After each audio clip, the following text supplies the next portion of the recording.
Hello Bacha Party, how are you? Welcome to Excellence Education and we are here to provide you a better learning. In today's video, we are going to discuss graphical representation of system of linear equations and also the consistency of system of linear equations.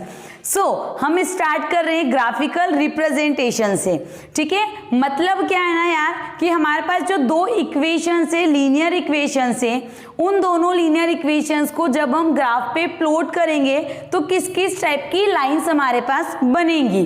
तो हमने जो दो lines ली हुई है वो क्या है, a1x plus b1y plus c1 is equal 0, a2x plus b2y plus c2 is equal 0। ये हमारे पास दो इक्वेशंस है। इन दोनों इक्वेशंस की जो लाइन बनेगी वो हमें ग्राफ पे प्लॉट करना है और देखना है कि कैसी लाइन बन रही है और इन इक्वेशंस के कितने सॉल्यूशंस निकल सकते हैं। तो हम पहला केस लेके चलते हैं कि अगर हम इन दोनों को ग्राफ पे प्लॉट करते हैं तो क्या हो सकता है, ये दोनों लाइंस आपस में इंटरसेक्ट कर सकती हैं। अगर दोनों लाइंस आपस में इंटरसेक्ट कर रही हैं तो हम उन्हें क्या कहेंगे, इंटरसेक्टिंग लाइंस कहेंगे।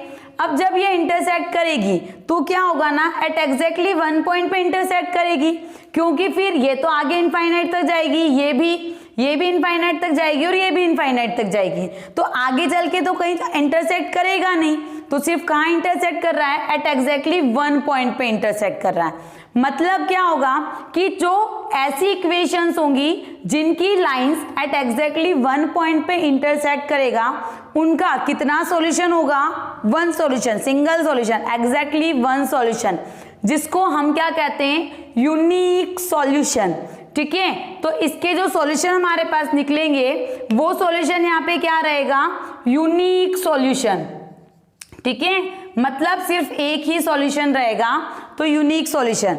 फिर क्या हो सकता है, ये जो दो हमारे पास इक्वेशंस है, इन दोनों की लाइंस ऐसे भी तो बन सकती है। हम तो सिचुएशंस देख रहे हैं कैसी कैसी बन सकती है, तो ऐसे भी तो बन सकती है। तो ये क्या जा रही है ना, कैसी लाइन से, ये पैरेलल लाइन से एक दूसरे के पैरेलली जा रही है। जैसे रेलवे ट्रैक होता है ना, वैसे पैरेलली एक दूसरे के जा रही है। तो ये आगे इनफाइनाइट तक जा रही है दोनों, और ये भी तो आगे या यहाँ कहीं पे ये एक दूसरे को इंटरसेक्ट कर रही है क्या, नहीं इंटरसेक्ट करेगी। पैरेलल लाइंस तो कभी एक दूसरे को इंटरसेक्ट करेगी नहीं, क्योंकि पैरेलल लाइंस के बीच का जो डिस्टेंस होता है वो हमेशा क्या रहता है, कांस्टेंट रहता है। यहाँ जो डिस्टेंस है यहाँ भी उतना ही रहेगा और अगर इनफाइनाइट पे लेके जाएंगे तो भी उतना ही रहेगा। बस हमें वो एजम्पशन जरूर लगेगा कि हम आ जाके कुछ कट वट कर रही है वो, बट एग्जैक्टली कट नहीं करती है। तो ये कट नहीं करेगी एक दूसरे को, तो इसका सॉल्यूशन होगा क्या। अभी अपन ने बोला यहाँ पे देखो कि एक पॉइंट पे कट कर रही है तो एक सॉल्यूशन होगा, यहाँ पे तो कट ही नहीं कर रही है तो सॉल्यूशन होगा क्या, नहीं सॉल्यूशन होगा। मतलब इसका जब लाइंस कैसी रहेंगी, पैरेलल्स, तो क्या होगा ना, नो सॉल्यूशन, कोई सॉल्यूशन निकलेगा ही नहीं। नाउ थर्ड सिचुएशन हमारे पास क्या होता है, लाइन ओवरलैप्ड भी तो हो सकती है ना, एक के ऊपर दूसरा चल रहा है, ऐसा भी तो हो सकता है ओवरलैप्ड लाइंस। तो उन ओवरलैप्ड लाइंस को हम क्या कहते हैं, कोइंसिडेंट लाइंस, एक के ऊपर एक चल रही है, ऐसी लाइंस को हम क्या कहेंगे, कोइंसिडेंट लाइंस कहेंगे। अब जैसे ये हमारी L1 हो गई और इसी के ऊपर L2 चल रहा है, तो ये लाइन तो क्या कर रही है, हर एक पॉइंट पे इंटरसेक्ट कर रही है एक दूसरे को, दोनों पॉइंट्स पे। अगर मैं ये बात करूं, यहाँ पे हमारे पास पॉइंट है, यहाँ पे पॉइंट है, यहाँ पे पॉइंट है, यहाँ पे पॉइंट है, सब दूर, तो सब क्या पॉइंट है हमारे पास, कॉमन पॉइंट है ना, जो L1 के ऊपर भी है और जो L2 के ऊपर भी है। तो इंटरसेक्टिंग जो हमारे पास पॉइंट होता है वो एग्जैक्टली क्या होता है, एक कॉमन पॉइंट होता है जो दोनों लाइंस के ऊपर रहता है। तो ये भी क्या है हमारे पास, ये जो सारे पॉइंट्स है तो दोनों लाइंस के ऊपर है। तो ऐसे तो क्या होगा, जब लाइन इनफाइनाइट तक जा रही है तो पॉइंट्स भी तो इनफाइनाइट होंगे ना हमारे। तो इसके कितने सॉल्यूशंस होते हैं, इनफाइनाइट मैनी सॉल्यूशंस, ठीक है। इसके क्या होते हैं ना, इनफाइनाइटली मैनी सॉल्यूशंस हमारे पास होते हैं। मतलब अगर लाइन इंटरसेक्टिंग होगा तो यूनिक सॉल्यूशन, लाइन अगर पैरेलल होगा तो नो सॉल्यूशन, एंड अगर लाइन कोइंसिडेंट होगा तो इनफाइनाइटली मैनी सॉल्यूशंस। तो ये तो अभी हमने देखा हमारे पास यार ग्राफ था, तो ग्राफ देख के हमें पता चल रहा है लाइन कैसी है, इंटरसेक्टिंग है, पैरेलल है या कोइंसिडेंट है। लेकिन हमें सिर्फ इक्वेशन दी हुई है, सिर्फ इक्वेशन दी हुई है और इक्वेशन देख के हमें पता करना है, ना ही हमें ग्राफ पे प्लॉट करना है। सिर्फ इक्वेशन देख के हमें पता करना है कि लाइंस कैसी रहेंगी, इंटरसेक्टिंग, कोइंसिडेंट या पैरेलल। तो हम कैसे पता करेंगे? यहाँ देखिए हमने एक टेबल बनाई हुई है जिससे आपको समझ में आएगा कि कब इक्वेशन के यूनिक सॉल्यूशन रहेंगे, कब इनफाइनाइटली मैनी सॉल्यूशंस रहेंगे और कब नो सॉल्यूशंस रहेंगे। तो अगर हमारे पास दो लीनियर इक्वेशंस हैं, a1x plus b1y plus c1 equal 0, a2x plus b2y plus c2 equal 0, then अगर हमारे पास ये कंडीशन बन रही है, पहली कंडीशन कि if a1 by a2 is not equal b1 by b2, what is a1 by a2? a1 और a2 coefficient of x, ठीक है। तो ratio of coefficient of x not equal to ratios of coefficient of y, then हमारी जो lines रहेंगी वो कैसी रहेंगी? Intersecting lines. तो ये इसका ग्राफिकल रिप्रेजेंटेशन है। तो हमने यहाँ ग्राफ से तो हमने देखा था कि हम जब इन इक्वेशंस को ग्राफ पे प्लॉट कर देंगे तो हम देख के बता सकते हैं कि जो लाइंस है वो इंटरसेक्टिंग है या ना है, ठीक है। लेकिन हमने बोला है कि हमें सिर्फ इक्वेशंस को देख के बताना है। तो इक्वेशंस में हमें क्या देखना है? a1 बाय a2 अगर नहीं इक्वल है b1 बाय b2 के, तो लाइन कैसी रहेंगी ना? इंटरसेक्टिंग लाइंस रहेंगी। और हमने बोला था कि जब इंटरसेक्टिंग लाइंस होती हैं तब कैसा सॉल्यूशन होता है? एग्जैक्टली वन सॉल्यूशन होता है, दैट मीन्स यूनिक सॉल्यूशन हमारे पास होता है। नेक्स्ट बात आती है कंसिस्टेंसी की। अब कंसिस्टेंसी क्या होता है पहले अपन ये समझते हैं। तो जिस भी सिस्टम ऑफ लीनियर इक्वेशन का सॉल्यूशन होता है, ठीक है, सॉल्यूशन एग्जिस्ट करता है, वो सिस्टम ऑफ इक्वेशंस कैसा रहेगा? कंसिस्टेंट सिस्टम रहेगा। तो यार यहाँ पे सॉल्यूशन एग्जिस्ट कर रहा है ना, सॉल्यूशन होता है, तो सॉल्यूशन होता है मतलब ये जो सिस्टम है वो कैसा सिस्टम है? कंसिस्टेंट सिस्टम है। नेक्स्ट आता है हमारे पास कि इफ, सेकेंड है if a1 by a2 equal b1 by b2 equal c1 bye c2, मतलब ratio of coefficient of x is equal ratio of coefficient of y is equal ratio of constants. तो अगर ये तीनों आपस में क्या हैं? इक्वल हैं, तो लाइंस कैसी रहेंगी? कोइंसिडेंट लाइंस रहेंगी। और हमने बात किया था कोइंसिडेंट लाइंस के कितने सॉल्यूशंस होते हैं? इनफाइनाइटली मैनी सॉल्यूशंस, ठीक है। तो इनफाइनाइटली मैनी सॉल्यूशंस। अब यार सॉल्यूशन तो होते हैं ना, हम भले उनको निकाल नहीं सकते क्योंकि इनफाइनाइट सॉल्यूशन होंगे तो हम उनको फाइंड आउट नहीं कर सकते, बट सॉल्यूशन होते हैं। और सॉल्यूशन होते हैं इसलिए सिस्टम कैसा रहेगा? कंसिस्टेंट रहेगा एंड डिपेंडेंट, क्योंकि इनफाइनाइट होता है। नेक्स्ट हमारे पास थर्ड सिचुएशन आती है कि if a1 by a2 equal b1 by b2 but not equal c1 bye c2, that means ratios of coefficient of x is equal ratios of coefficient of y but not equal to ratio of coefficient of constant। तो अगर ऐसी situation आपको दिखती है तो lines कैसी रहेंगी? Parallel lines. और जैसा हमने बोला था पैरेलल लाइंस के कोई सॉल्यूशन नहीं होते क्योंकि वो दोनों आपस में कभी इंटरसेक्ट करती ही नहीं है, तो नो सॉल्यूशन। और अगर सॉल्यूशन नहीं है तो वहां पे मतलब एग्जिस्ट ही नहीं करते हैं, तो क्या हो जाएगा? सिस्टम इनकंसिस्टेंट हो जाएगा। मतलब अगर सॉल्यूशन होते हैं तब हम सिस्टम को कंसिस्टेंट बोलेंगे और जब सॉल्यूशन नहीं होंगे तब हम सिस्टम को इनकंसिस्टेंट बोलेंगे। तो अब आपको ये कंडीशंस ध्यान रखनी है और इन कंडीशंस को यूज करते हुए हमें बताना है कि लाइंस जो हैं वो कैसी है, इंटरसेक्टिंग, कोइंसिडेंट या फिर पैरेलल।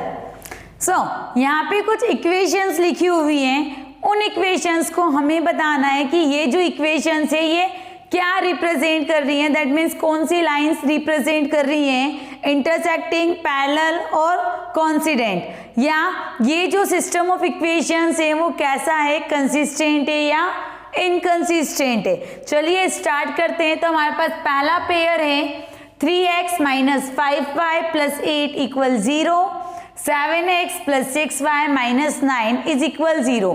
अगर हम इन इक्वेशंस को, जो हमारी स्टैंडर्ड इक्वेशंस है, उनसे अगर हम कंपेयर करेंगे तो हमें यहाँ पे मिलेगा a1 is equal 3, b1 is equal -5, c1 is equal 8। Now a2 is equal 7, b2 is 6 and c2 is -9। ठीक है, तो अब हम यहाँ पे फाइंड आउट कर रहे हैं a1 by a2। Now what is a1 by a2? 3/7, b1 by b2 -5/6। तो अब यही देखिए a1 बाय a2 जो है वो b1 बाय b2 के इक्वल है क्या? नहीं है। अगर इक्वल होता तो फिर अपन c1 बाय c2 भी फाइंड आउट करते, बट यही अगर इक्वल नहीं आ रहा है तो हम c1 बाय c2 क्यों फाइंड आउट करेंगे? तो यहाँ से हमें क्या समझ में आया कि a1 by a2 is not equals to b1 by b2। तो हमने क्या बोला था, ये वाली कंडीशंस जब होती है तो कौन सी लाइंस होती हैं? Intersecting lines. तो ये जो क्या रिप्रेजेंट कर रही हैं, ये जो सिस्टम ऑफ इक्वेशन हमें दिया हुआ है वो क्या रिप्रेजेंट कर रहा है? Intersecting lines. और हमने बोला था इंटरसेक्टिंग लाइंस के कितने सॉल्यूशन होते हैं? One solution, that means unique solution. तो इसका कितना सॉल्यूशन होगा? यूनिक सॉल्यूशन होगा। और ये सिस्टम ऑफ पेयर कैसा है? कंसिस्टेंट है। ठीक है, कैसा है ये? कंसिस्टेंट है। ठीक है, चलिए नेक्स्ट पेयर पे चलते हैं। So next pair is 4x plus 3y minus 7 is equal 0, 12x plus 9y minus 21 is equal 0। Now a1 is equal 4, b1 that means coefficient of y 3, c1 is -7. Now a2 is equal 12, b2 is equal 9 and c2 is equal -21। फिर से अपन क्या find out कर रहे हैं? a1 by a2 4/12 that means 1/3 कह सकते हैं अपन। फिर हमने फाइंड आउट किया b1 बाय b2 3/9, फिर से क्या हो जाएगा? 1/3। अब देखिए a1 by a2 b1 by b2 equal है, तो यहाँ हमें क्या करना पड़ेगा? c1 बाय c2 भी फाइंड आउट करके देखना पड़ेगा कि वो रेशो भी इनके इक्वल आता है या नहीं आता है। तो c1 bye c2 -7 divided by -21, minus से माइनस कैंसिल आउट हो जाएगा और 7 से 21 3 बार। तो c1 बाय c2 भी कितना आया? 1/3 आया। तो अपन यहाँ से क्या कह सकते हैं कि a1 by a2 is equal b1 by b2 is equal c1 bye c2। तो तीनों रेशियोज क्या आ गए? इक्वल आ गए। और जब तीनों रेशियोज इक्वल रहते हैं तो कौन सा लाइंस होती है हमारे पास? Coincident lines. ठीक है, तो ये जो सिस्टम ऑफ पेयर हमें दिया हुआ है वो क्या रिप्रेजेंट कर रहा है? कोइंसिडेंट लाइंस रिप्रेजेंट कर रहा है। और ये सिस्टम ऑफ इक्वेशन कैसा रहेगा? कंसिस्टेंट रहेगा। ठीक है, कैसा रहेगा? कंसिस्टेंट रहेगा and dependent.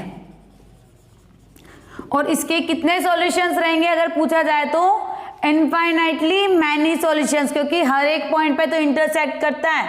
Now next equation क्या है? x minus 2y plus 5 is equal 0, 8y minus 4x plus 20 is equal 0।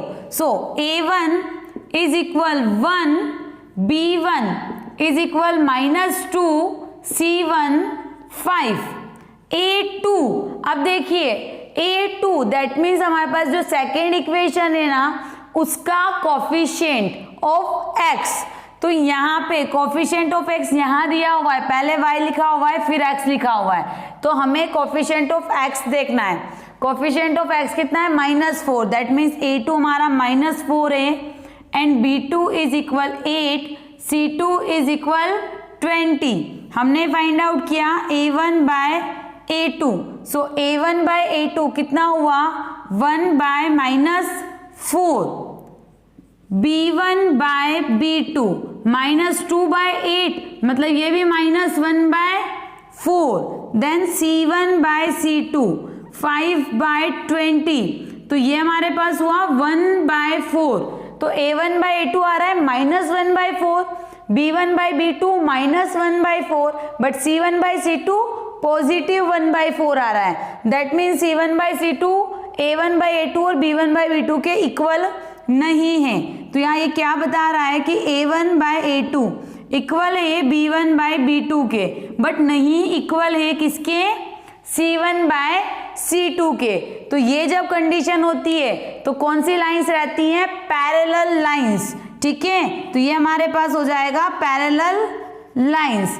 और पैरेलल लाइंस में क्या होता है, सॉल्यूशन रहते हैं क्या, नहीं सॉल्यूशन रहता है, मतलब नो सॉल्यूशन। और जब सॉल्यूशन नहीं है तो पेयर सिस्टम कैसा रहेगा, ये इनकंसिस्टेंट रहेगा।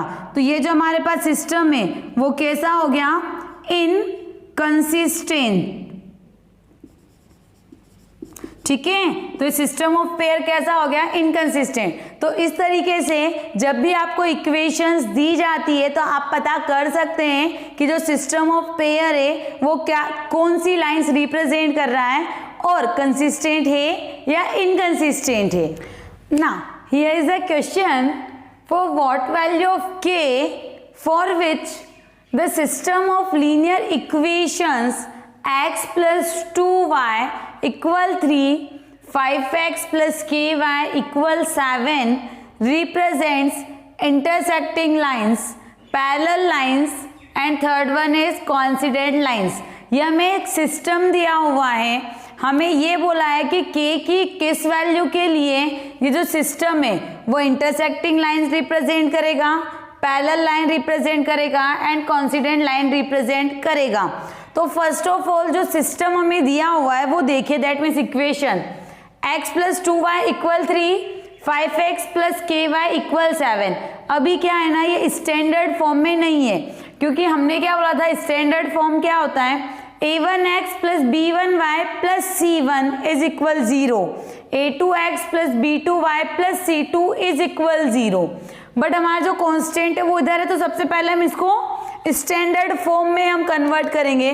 तो हमारा जो सिस्टम ऑफ इक्वेशन है, सिस्टम ऑफ इक्वेशंस क्या है, x plus 2y minus 3 is equal 0, 5x plus ky minus 7 is equal 0। अब अगर हम इसको स्टैंडर्ड फॉर्म से कंपेयर करते हैं तो a1 इज इक्वल 1 आ जाएगा, b1 इज इक्वल 2 आ जाएगा and c1 is equal minus 3। Now a2 5, b2 k, c2 minus 7। ठीक है, अब हमें दिया हुआ है पहला कि इंटरसेक्टिंग लाइन कब रहेगा। तो यार हमने इंटरसेक्टिंग लाइन के लिए कंडीशन पढ़ी थी, है ना। क्या होती है इंटरसेक्टिंग लाइन के लिए condition, a1/a2 is not equals to b1/b2, ये हमारे पास होना चाहिए। तो इंटरसेक्टिंग लाइंस हमें बताना है, दैट मीन्स a1/a2 नहीं इक्वल होना चाहिए b1/b2 के। अब a1, a2, b1, b2 सब वैल्यूज हैं, यहाँ पे पुट कर दीजिए। तो 1/5 is not equals to 2/k, that means k is not equals to 10। तो क्या होगा, ये सिस्टम ऑफ इक्वेशन जो है ना वो क्या करेगा, हमेशा इंटरसेक्टिंग लाइंस रिप्रेजेंट करेगा for all real values of k except 10। ठीक है, 10 को छोड़ के कुछ भी रख देंगे, क्या यहाँ पे होगा, ये यहाँ पे हमेशा इंटरसेक्टिंग लाइंस रिप्रेजेंट करेगा but at k equals to 10 पे नहीं करेगा। नाउ नेक्स्ट हमें क्या बोला है, सेकेंड वाला पैरेलल लाइंस। पैरेलल लाइंस के लिए हमने कंडीशन क्या बोली थी, हमने ये बोली थी कि a1/a2 इक्वल हो b1/b2 के बट नहीं इक्वल हो c1/c2 के, हमने यही बोला था। तो अब यहाँ पे वैल्यू रख दीजिए, हमें दो साथ में ले लेते हैं। तो यहाँ पे क्या होगा, 1/5 इक्वल्स टू 2/k। ठीक है, तो तो यहाँ से k की वैल्यू कितनी आ जाएगी, 10 आ जाएगी। ठीक है, ये हमारे पास हो गया k की वैल्यू 10। और अगर हमें ये देखना है कि k की किस वैल्यू के लिए ये पैरेलल लाइंस रिप्रेजेंट नहीं करेगा, तो यहाँ पे नॉट इक्वल चल रहा है C1/C2, तो C1/C2 क्या होगा हमारे पास, -3/-7, -3/-7, माइनस से माइनस कट जाएगा। तो अगर हम इन दोनों को इक्वल करते हैं तो यहाँ से k की वैल्यू कितनी आएगी, k is not equals to 14 divided by 3, 7 × 2 14। ठीक है, ये k इधर गया डिवाइड में 3, तो अगर हमने k की जगह 14/3 रख दिया ना तो ये पैरेलल लाइंस नहीं रहेगी, और k की जगह अगर 10 रखा तो पैरेलल लाइंस रहेंगी। नाउ थर्ड वन हमारा, थर्ड क्या बोला है, कोइंसिडेंट लाइंस। या कोइंसिडेंट लाइंस के लिए हमने क्या बोला था, A1/A2 equal B1/B2 equal C1/C2। तीनों रेशोज क्या होने चाहिए, आपस में इक्वल होने चाहिए। तो हम यहाँ पे एक चीज देखिए, अगर हम A1/A2 निकाल रहे हैं तो A1/A2 कितना होगा, 1/5, और अगर C1/C2 निकाल रहे हैं तो -3/-7, माइनस से माइनस कट जाएगा। तो क्या यहाँ पे A1/A2 C1/C2 के इक्वल है क्या, नहीं है ना। A1/A2 जो है वो इक्वल नहीं है C1/C2 के, बट हमारे कोइंसिडेंट लाइंस की कंडीशन के हिसाब से तो इक्वल होना चाहिए। तो यहाँ तो यही इक्वल नहीं आ रहा है, तो k की वैल्यू तो हम कभी फाइंड आउट कर ही नहीं पाएंगे, क्योंकि ये सिस्टम ऑफ इक्वेशन जो है, system of equation do not represent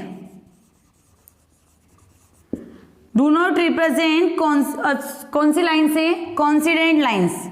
ठीक है, do not represent coincident lines for any value of k, क्योंकि वो तो बात k वाली बात तो बाद में है, पहले जब A1/A2 और C1/C2 ही इक्वल नहीं है तो अगर हम k निकाल भी लेंगे तो भी वो कोइंसिडेंट लाइंस रिप्रेजेंट नहीं करेगा। मतलब यहाँ पे k के कोई भी वैल्यू ऐसी नहीं है जिसके लिए ये सिस्टम ऑफ पेयर्स जो है वो कोइंसिडेंट लाइंस रिप्रेजेंट कर दे। तो ये हमारे पास था इंटरसेक्टिंग लाइंस, पैरेलल लाइंस और कोइंसिडेंट लाइंस हम कैसे फाइंड आउट करते हैं। तो होप सो ये आपको बहुत अच्छे से समझ में आया होगा, ये वीडियो आपके लिए यूजफुल रहा होगा। So thank you for watching our video and keep watching our videos.